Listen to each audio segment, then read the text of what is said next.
प्रेमानंदे अखबार हरि हरि बोल निताई गौर हरि।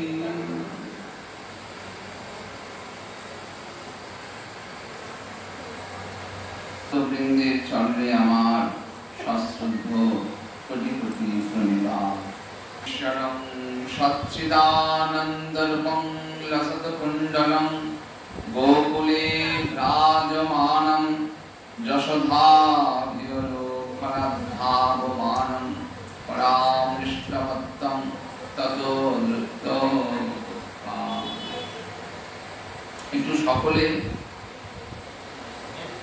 আজ থেকে শ্রী শ্রী রাধা দামোদর ব্রত পালন, আসুন সকলে মিলে আমরা সেই রাধা দামোদরের একটু গুণকীর্তন করি। তোমারে প্রণমি আমি যশোদা তনয়, সকলে বলুন তোমারে প্রণমি আমি যশোদা তনয়, নবরূপে এলেও তুমি সচ্চিদানন্দময়, কর্ণেতে কুণ্ডল তোমার বড় শোভাময়, গোকুলে তোমার লীলা ভক্ত আস্বাদয়,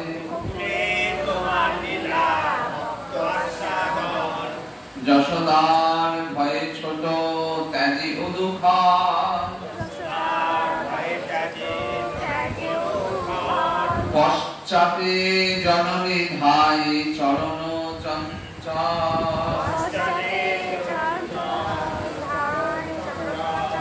ভক্তের সাধন ক্লেশে হইয়া বিহবল, অবশেষে ধরা দাও ভগত বৎসল, তোমারে প্রণমি আমি যশোদা তনয়, ভক্তি সূত্রে বাধা তুমি বড় দয়াময়,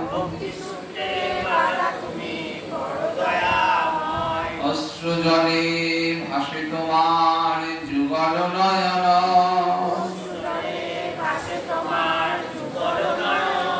দুই কর কমলে কর নেত্রের মার্জন,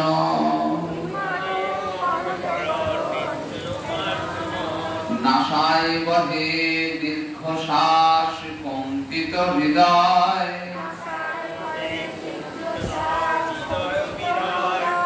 যশোদার ভয়ে তোমার আকুল হৃদয়, কণ্ঠ দেশে রেখাত্রয় শোভে মুক্তাহার, কৃপা দৃষ্টে অভাজনে করবয় উদ্ধার, প্রেম ভরে বন্দি তোমায় শত শতবার, এতাদৃশী লীলা তোমার কৃপা পারাবার, গোকুল বাসী জনে ডোবাও আনন্দ সাগরে,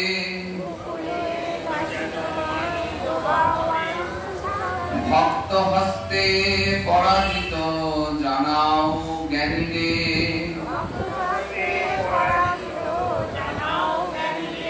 তোমার লীলার কথা বর্ণিতে না পারে,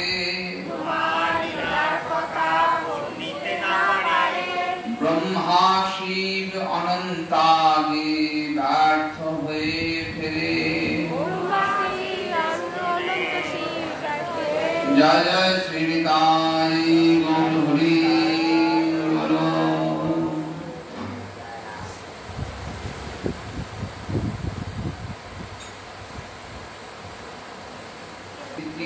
বড় পুণ্যময়,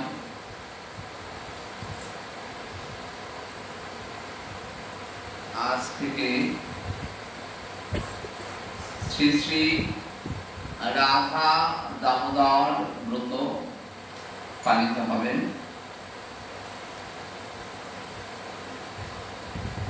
চাতুর্মাসের অন্তর্গত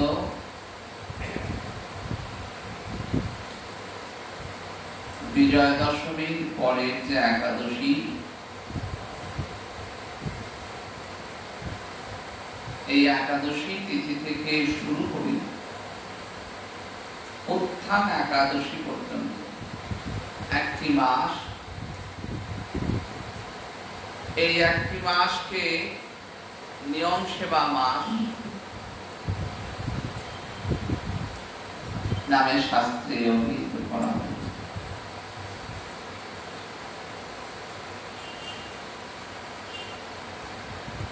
নিয়ম পূর্বক সেবা যদি সমাসগতভাবে এই শব্দটির তাৎপর্য বিশ্লেষণ হয়, তাহলে শব্দটির অর্থ দাঁড়ায় নিয়ম পূর্বক সেবা।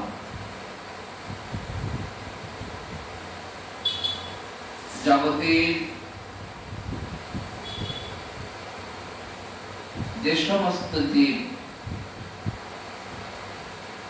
গোবিন্দ চরণ অমৃত পান করেছেন, তারা সেই যুগল চরণের সঙ্গে সম্পর্ক স্থাপনের জন্য আধীন হয়ে থাকে। তাদের অন্তরের বাসনা থাকে রাধা কৃষ্ণ প্রাণমোহ যুগল কিশোর।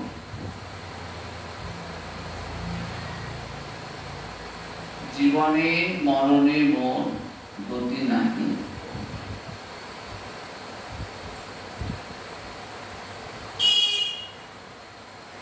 এই অন্তরের বাসনা শ্রীগুরু চরণে আশ্রয় লাভ করলে শ্রী গুরুদেবের অপার কৃপায় তখন এই বাসনা সুদৃঢ় হয়ে ওঠে যে এই সংসারে আমার পাওয়ার বস্তু যদি কিছু থাকে সেটিকে নির্দিষ্ট করতে হবে। শ্রীগুরু চরণে রতি সেই সে উত্তম আগতি।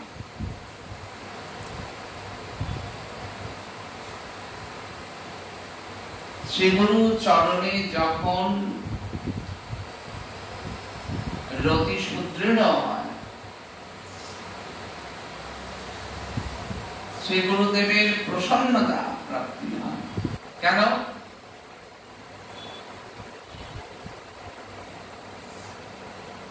কৃষ্ণ রুষ্ট হলে গুরু রাখিবারে পারে, গুরু রুষ্ট হলে কৃষ্ণ রাখিবারে নারে।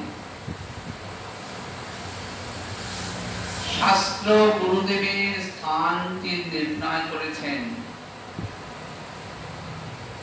সেখানে বললেন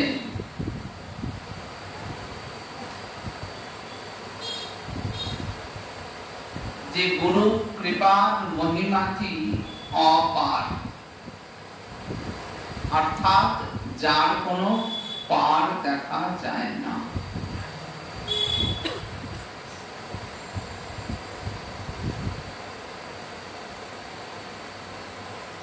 গুরুদেব যদি ইচ্ছা করেন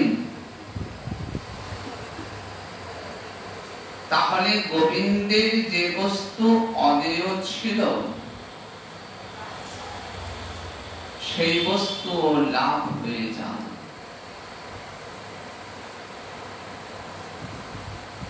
গোবিন্দের করুণা ঘন বিগ্রহ হলেন শ্রী গুরুদেব।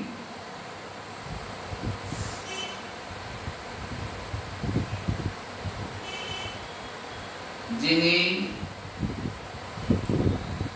যুগল চরণের সেবায় সতত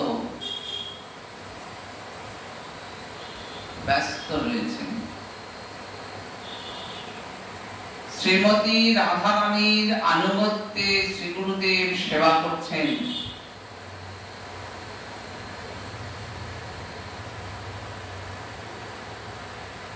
এইটি ভক্তকে জানতে হবে। তাই শ্রী গুরুদেব যখন কৃপা শক্তি সঞ্চারিত করেন, তখনই মনের মধ্যে যে সমস্ত বাসনা থাকে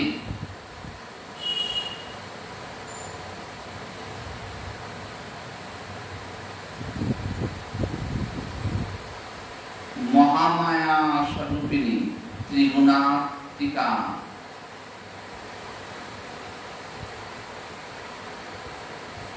যে দেবী, সেই দেবীর আরাধনা সম্পূর্ণ হল গতকাল।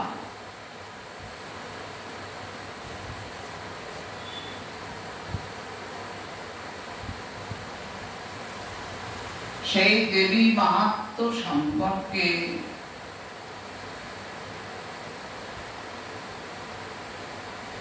জীব গোস্বামী পাদ, কবিরাজ গোস্বামী পাদ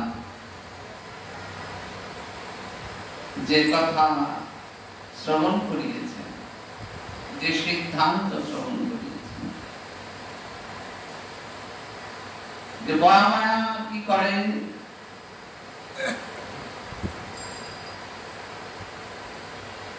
না মহামায়া জগতের জীবকে কবু স্বর্গে উঠায়, কবু নরকে ডুবায়।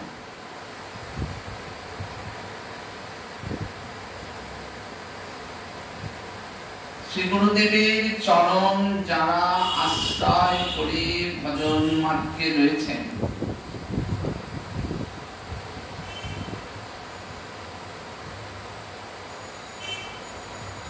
তারা এই কথার আস্বাদন করতে পারেন। গুরুদেব যখন গানের ভিতরে মন্ত্র প্রবেশ করান, তিনি সেই মন্ত্র আস্বাদন করেছেন।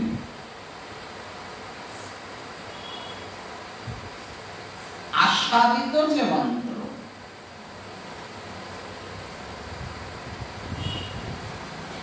সেই মন্ত্র অধিক শক্তিশালী। সেই কারণে সেগুলো পরম্পরায় মন্ত্র নেওয়ার বিধি রয়েছে। এই কারণে দেখবেন শ্রীমদ ভাগবত, তার কথা কেন এত সুস্বাদু,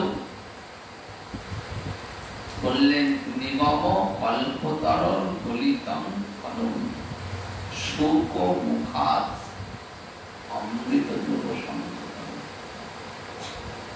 বললেন ভাগবত এমনি এমনি মিষ্ট নয়, সুমিষ্ট হয়নি। সেটি একটি গড়ে পড়া ফল। শুধু এইটুকু বলেন না, বললেন শুক মুখাত অমৃত দ্রব সংকটম। সুখদেব গোস্বামী মহারাজ শুধু পাঠ করছেন না, দেখে দেখে পড়ছেন না, বললেন শুক মুখাত অমৃত দ্রব সংগীতম। সুখদেব গোস্বামী মহারাজ অন্তরে আস্বাদন করছেন, আর সেটি জগতের জীবকে আস্বাদন করাচ্ছেন।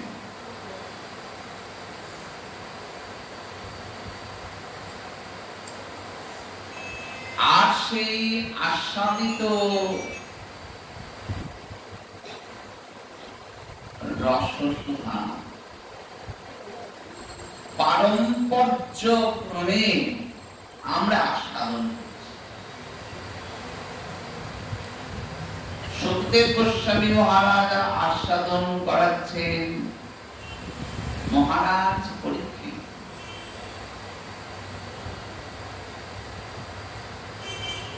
আবার সুত গোস্বামী পাদ আস্বাদন করাচ্ছেন সৌনক ঋষিকে। এমনি করে পরম্পরায় আস্বাদিত হতে হতে আসছে। সেই কারণে ভাগবতের যে নির্যাস তা এত সুমধুর, এত সুমিষ্ট, আস্বাদিত হয়েছেন। আর আমরা সেই অমৃত পান করবার সুযোগ লাভ করেছি।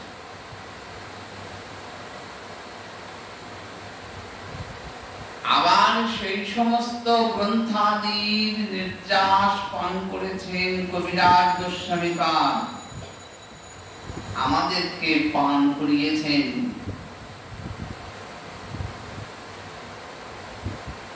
অমৃত যে রত্ন ভান্ডার, যে গ্রন্থ, সেই গ্রন্থের মাধ্যমে পিবত ভাগবত রসমালয়ম মুহুরঃ। তাই একবার শুনলে যদি এই কানকে শোনানো যায়, আর সেই কান অন্য কোন রসে মত্ত হতে পারে না। তার একটি কারণ রয়েছে, তার একটি কারণ সিদ্ধান্ত দেওয়া রয়েছে শ্রীমদ্ ভগবদ গীতায়।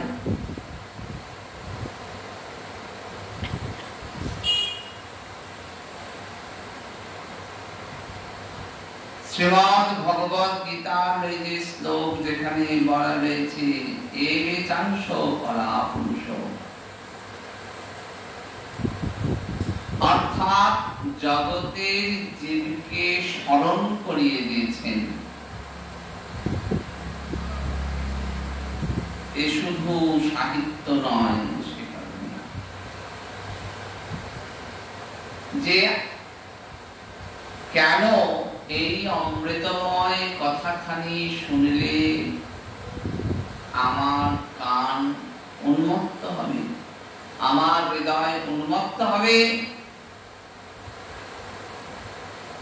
বললেন ওই যে কবিরাজ গোস্বামী পাদ শোনাবেন না পরবর্তীকালে, কৃষ্ণ বলি সেই জীবনাদি বহির্মুখ, কৃষ্ণ ভুলি সেই জীব অনাদি বহির্মুখ। অর্থাৎ জীবের একটা সম্পর্ক ছিল,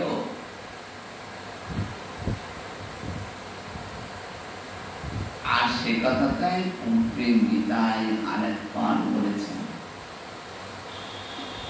বললেন তুমি তো আমারই অংশ, যে পরিচয় নিয়ে বেঁচে আছো সেটা অনাদি বহির্মুখতার ফসল। সেই কারণে জীব চঞ্চল হয়ে থাকে।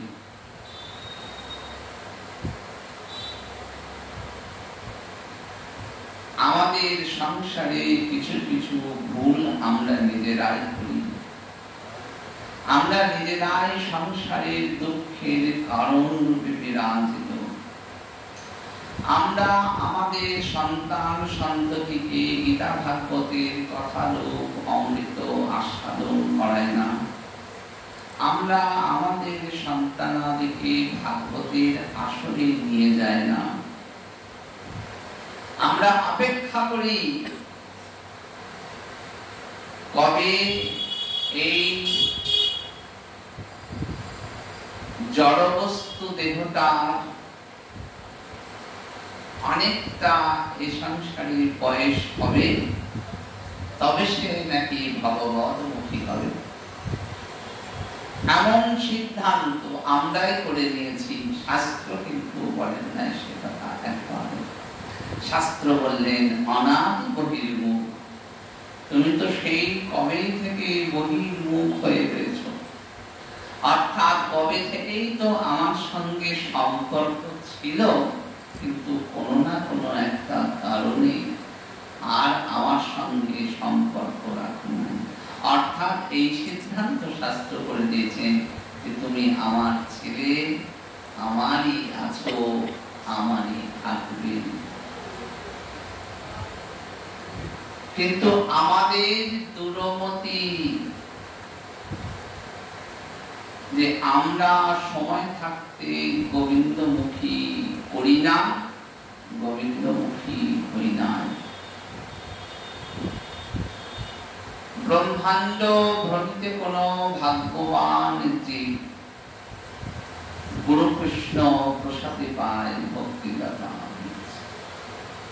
কোনো না কোনো কারণে তার অবাধ কৃপায় এই ভক্তিদাতার সন্ধান আমরা পাই। ভক্তিদাতার বীজ অন্তরে প্রথিত হয়। আমরা তার চিরকালের ছিলাম, তাই যখনই আমাদের এই চিত্ত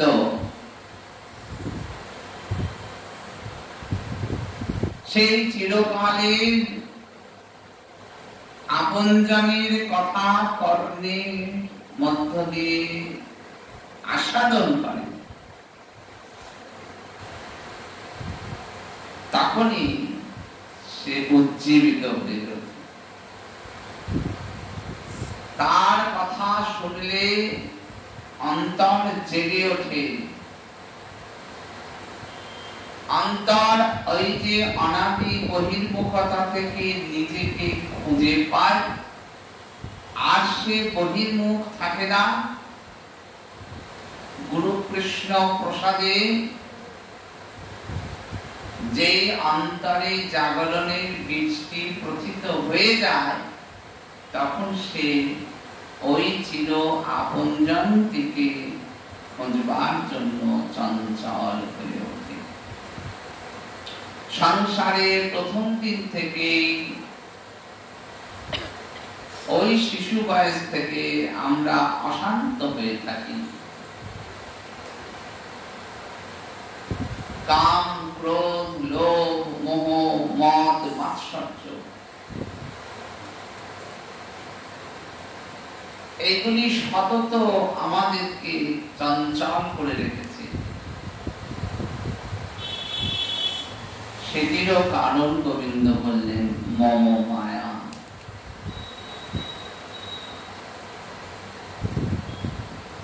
বললেন আমার যে দূরত্বয়া মায়া, যাকে তুমি পার হতে পারবে না, যাকে তুমি তোমার ক্ষমতার দ্বারা, বলের দ্বারা পার হতে পারবে না, সেই দূরত্বয়া মায়া চারিদিক দিয়ে বেঁধে রেখে দিয়েছে। কাম, ক্রোধ, লোভ, মোহ, মদ, মাৎসর্য, রূপ, রস, শব্দ, গন্ধ, স্পর্শ, অহংকার আদি এই সকল তত্ত্ব দ্বারা জীব বাঁধা পড়ে রয়েছে। খুব মজার কথা হলো, জীবের অনাদি বহির্মুখতার কারণে জীব তার এই বাঁধা অবস্থাকে বাঁধা বলে বুঝতে পারে না। ওই গুরু কৃষ্ণ প্রসাদে আমাদের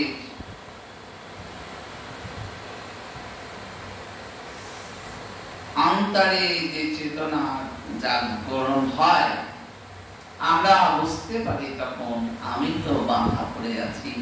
তখন অন্তর আরো বেশি চঞ্চল হয়ে ওঠে। তাই একবার কৃষ্ণ নাম শুনলে যখন ওই আপনজনের সন্ধানটি পেয়ে যায় আত্মা, আত্মা সম্পর্কে শ্রীমদ্ ভগবদ গীতায় খুব স্পষ্ট করে বলা হয়েছে, সূক্ষ্মাতি সূক্ষ্মতার অস্তিত্ব, কিন্তু সে সচ্চিদানন্দময়। এইটি বুঝতে হবে। উপনিষদে বলছেন যে আত্মা খায় না, আত্মা বেড়ায় না, আত্মা ঘুমোয় না। এটা আত্মার স্বরূপ। আত্মা যা চায় তাই দাও, এইসব আমাদের ভুল সিদ্ধান্ত, অপসিদ্ধান্ত, আশ্রয়বিহীন সিদ্ধান্ত। সমস্ত শাস্ত্র বলেছেন আত্মা খায়ও না, আত্মা ঘুমোয়ও না, আত্মা মারাও যায় না, আত্মার জন্মও হয় না। আত্মা সচ্চিদানন্দময়। কেন? আত্মা তো তার অংশ।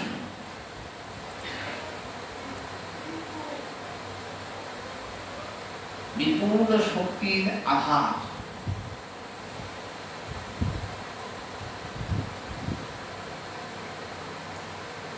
তাই সে যখন ওই সচ্চিদানন্দময় হরিকথা, হরিগুণগান, হরিলীলা শ্রবণ করে, তখন ওই আপনজনের সঙ্গে মিলিত হওয়ার জন্য অধীর হয়ে ওঠে। তাই জীবের কর্তব্য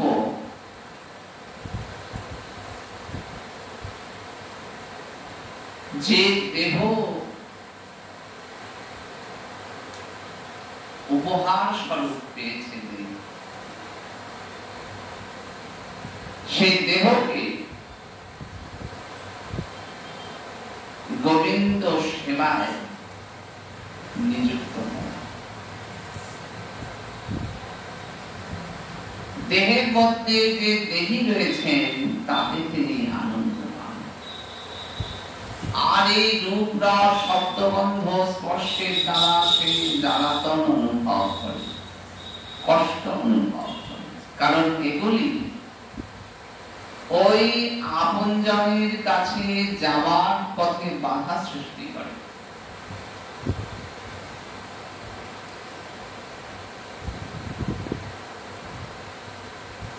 এক অদ্ভুত মায়ার আবরণ তৈরি করে দেয়। যে আমি যখন জানতে পারি কিন্তু আমার যাওয়ার কোনো পথ নাই, শ্রী গুরুদেবের কৃপায় এই জগৎ আমার কাছে যখন আর ভালো না লাগার বিষয় হয়েছে, কিন্তু তখন যাওয়ার কোনো পথ নাই।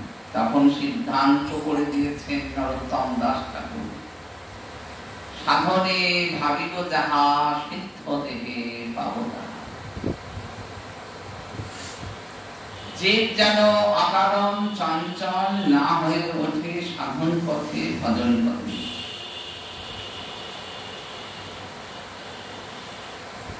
তাই এই দেহ দিয়ে ওই যে দেহাতীত অক্ষর পুরুষ, গীতায় ভগবানের স্বরূপকে বলেছেন অক্ষর পুরুষ। তিনি ইন্দ্রিয়ের অতীত, ইন্দ্রিয় দ্বারা তাকে পাওয়া যায় না।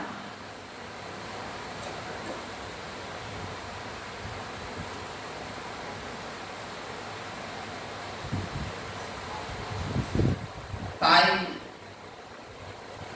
চক্ষু নিমিলিত অবস্থাতেও তাকে পেতে হবে, আর চক্ষু উন্মিলন করলেও তাকে পেতে হবে।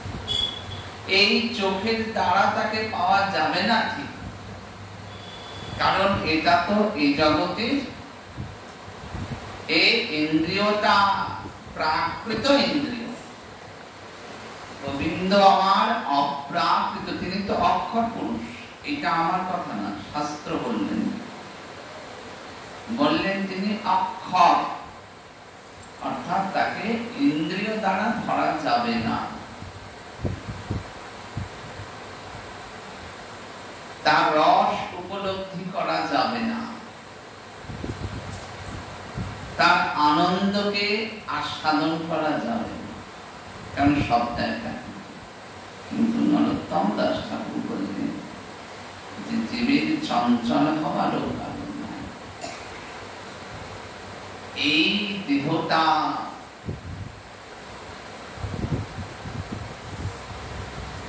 সাধনের উপায়, ওই অপ্রাকৃত রাধা গোবিন্দের যুগল মাধুরী, সচ্চিদানন্দময়, আনন্দময়, তার ধামে, তার কাছে পৌঁছলে সেখানে আনন্দেরও শেষ নাই।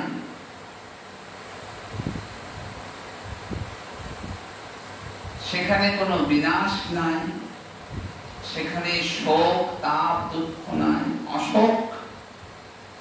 সে স্থান অশোক স্থান, সেখানে শোক নাই।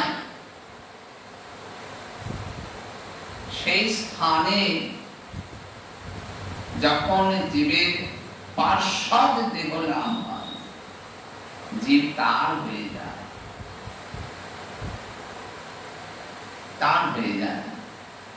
তাই জীব বাঞ্ছা করেন যে আমি ওই লাদিনী শক্তির আনুগত্যে, গোবিন্দের আনন্দ অংশ শ্রীমতী রাধারানী, সেই শ্রীমতী রাধারানী তাকে একমাত্র আনন্দ দান করার অধিকারী।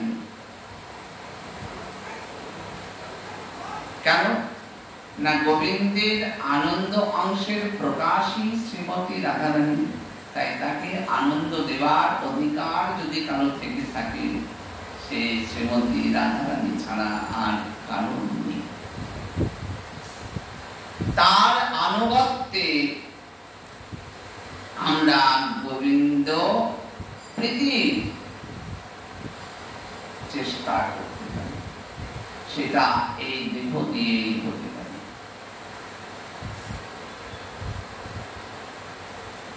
এই দেহ দ্বারাই একমাত্র হতে পারে। আমাদের কাছে দ্বিতীয় আর কোনো পথ নাই। তাই রবীন্দ্রনাথ একটি গানে বলেছেন, চোখের আলোয় দেখেছিলেন চোখের বাহিরে, অন্তরে আজ দেখব যখন আলো নাহি। বললেন আমি চোখের আলো, অর্থাৎ এই যে প্রাকৃত চোখ, সেই প্রাকৃত চোখ দিয়েও তাকে দেখলাম। আর আজকে যখন চোখটা বন্ধ করে দেখছি, তখন অন্তরের কোনো এক আলো দিয়ে তাকে দর্শন করব। তাই চোখের দেখায় সব তৃপ্তি আসবে না।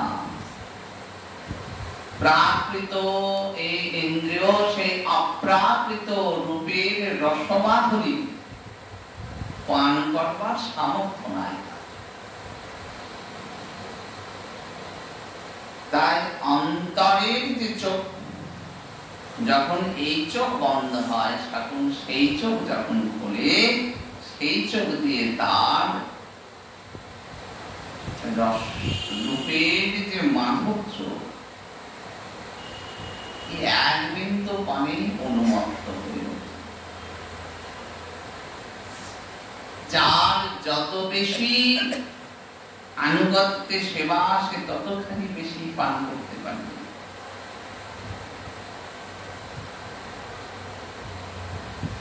তাই সময়ের অপেক্ষা না করাই ভালো।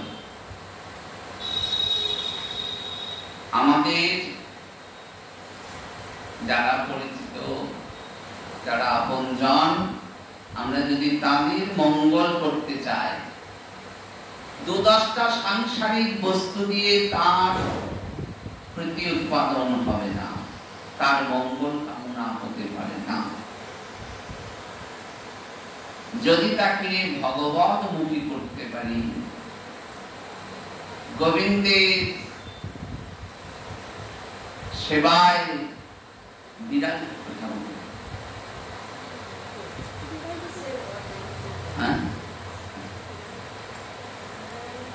যদি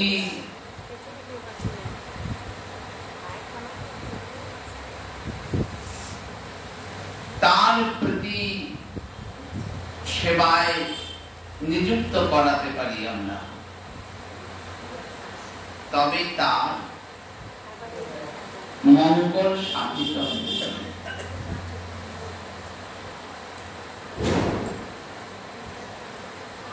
কেননা যে বদ্ধ জীব, তার আত্মা এই দেহের সংযোগে এসে কষ্ট ভোগ করছে,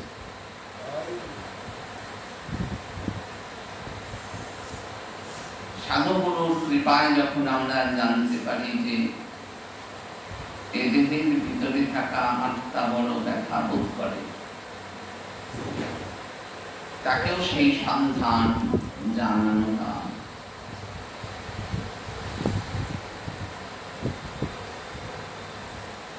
আমাদের আত্মীয় সুলভ কর্তব্য। এই জগতের যে সংসার রচনা, সেখানে যে সম্পর্ক, সেই সম্পর্কে আমাদের তা কর্তব্য।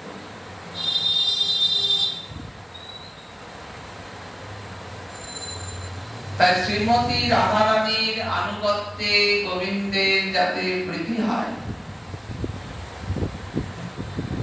তাই শাস্ত্র বললেন সেবা হবে গোবিন্দ আনুকূল্যে। যাতে গোবিন্দ সেবায় আনুকূল্য আসে,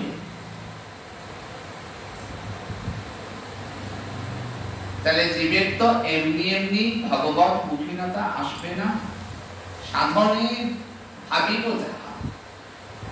তাহলে এই জগতে দেহ দিয়ে আমাদেরকে সেবা করতে হবে, তবে যে মহামায়ার সংরচনা, মহামায়ার যে আকর্ষণ, সেই আকর্ষণ থেকে মহামায়া ধীরে ধীরে আমাদেরকে ছাড়বেন, গোবিন্দমুখী করবেন।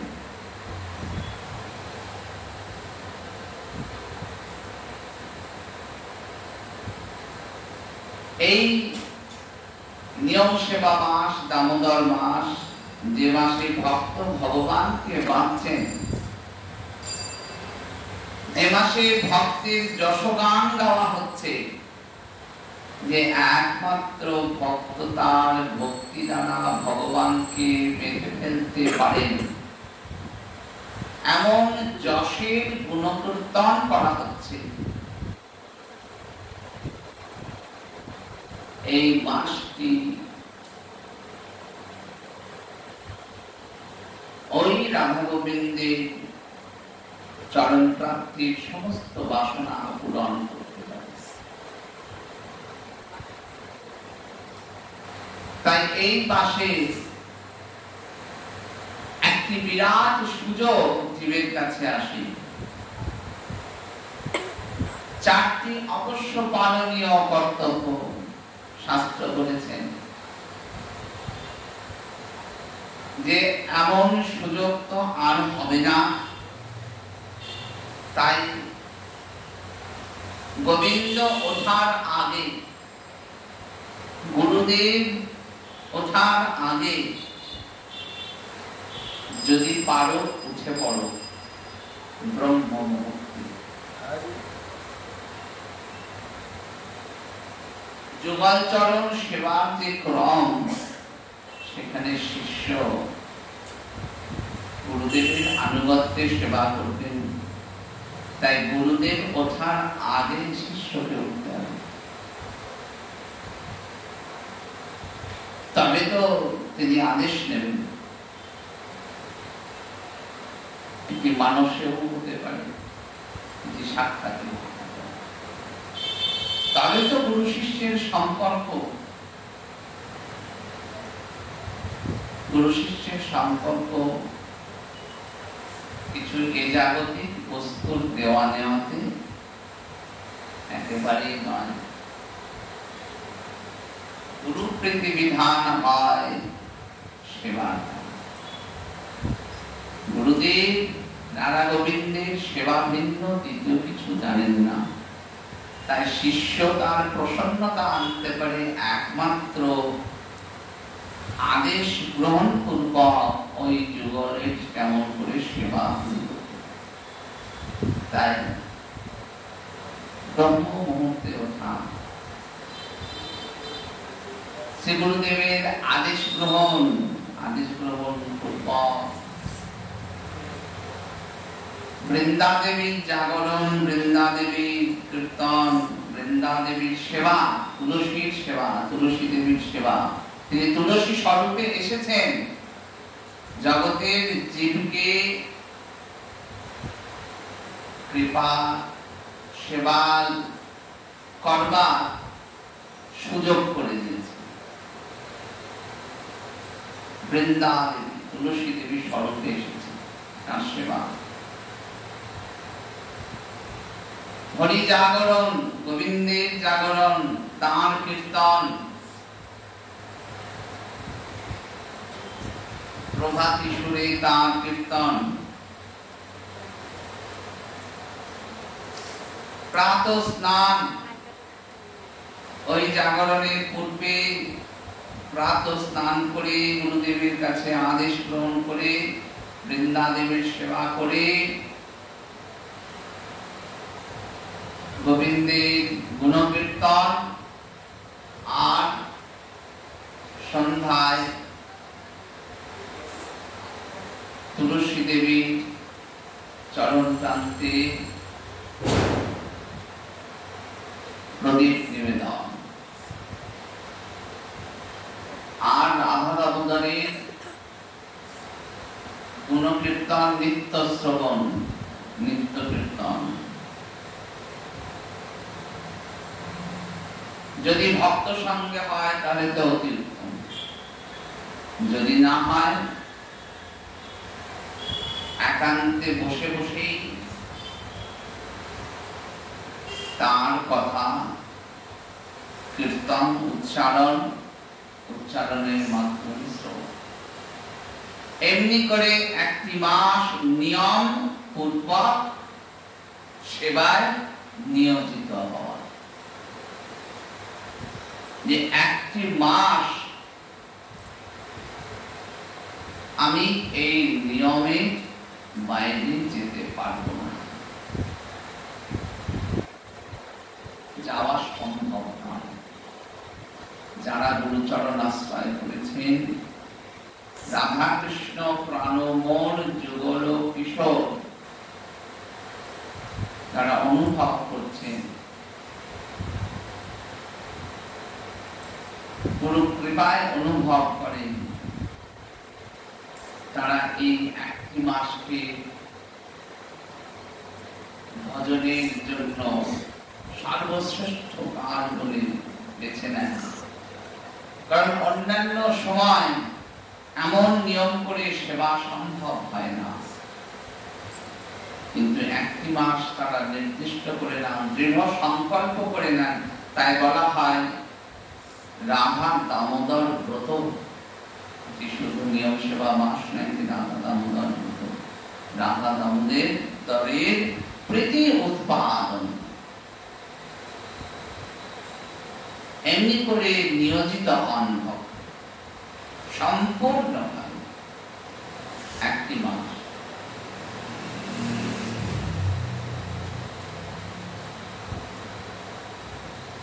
আর ভক্তের অন্তরের অভিলাষ কি হয়?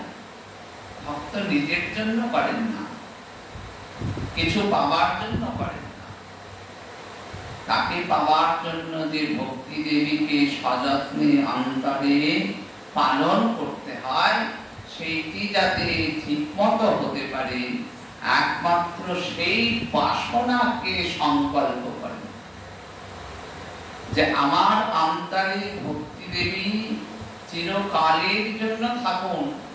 এই ভক্তি দ্বারায় যেমন করে মা যশোদা বেঁধেছিলেন, আমি তেমন করে আমার হৃদয় মন্দিরে ওই গোবিন্দকে বেঁধে রাখবো। তোমাকে বেঁধে রাখার মতো আর তো কোনো কিছু নেই। শুনেছি প্রেমের দ্বারা তুমি বশীভূত থাকো, তাই সেই প্রেমকে সযত্নে লালিত পালিত করার জন্য ভক্ত নিয়ম সেবা মাসকে এত গুরুত্ব দেন, গুরুত্ব দিয়ে সেবা করেন। আজকে সেই পাষাণকুশা একাদশী তিথি, এই তিথি থেকে ভক্ত নিয়ম সেবা ব্রত শুরু করেন।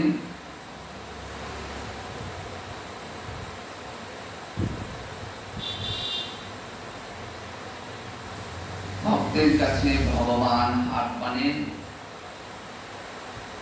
আর গুরুদেবের কৃপা মাথায় নিয়ে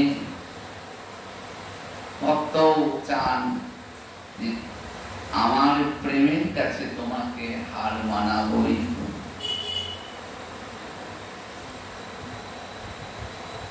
আমাকে এ জন্মে তোমায় পেতেই হবে।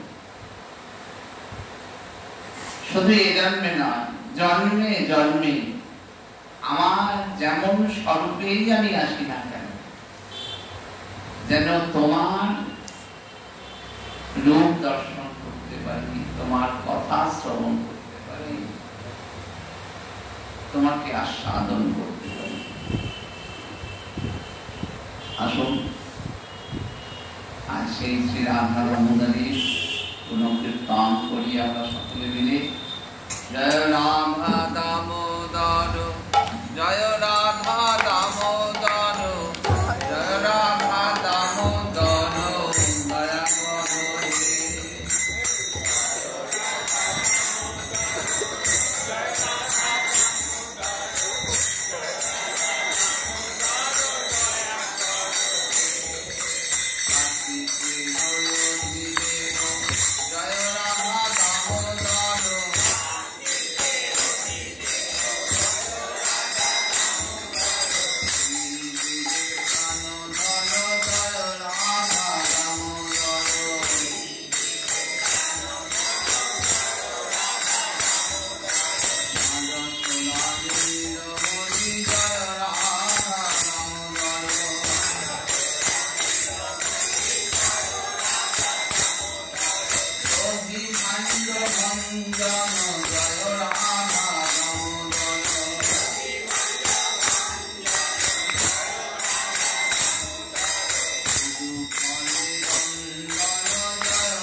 জয়